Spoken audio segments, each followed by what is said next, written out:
Today's Tuesday, and that means it's a tip from the air. Today we're going to be talking about calibrating your drone. Now, keeping your drone in sync by calibrating its sensors allows it to perform at its best.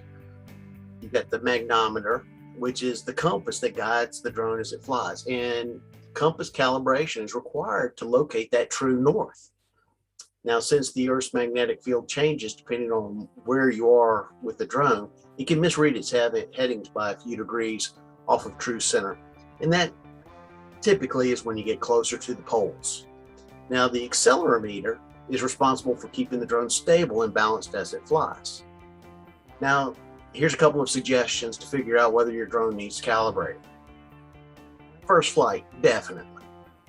If time has passed since you last flew your drone, a month or longer, maybe you need to calibrate it again. If you've got any interference warnings, calibrate.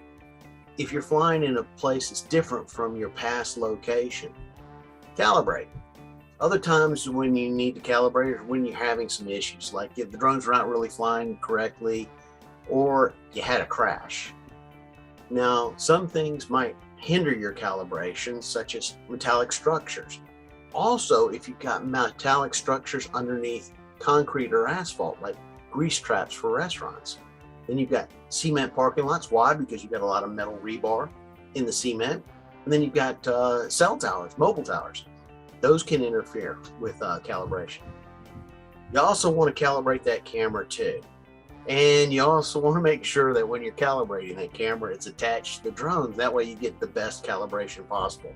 Otherwise, your calibration could be wrong and you could shoot some really crummy pictures. Well, best of luck in your flights.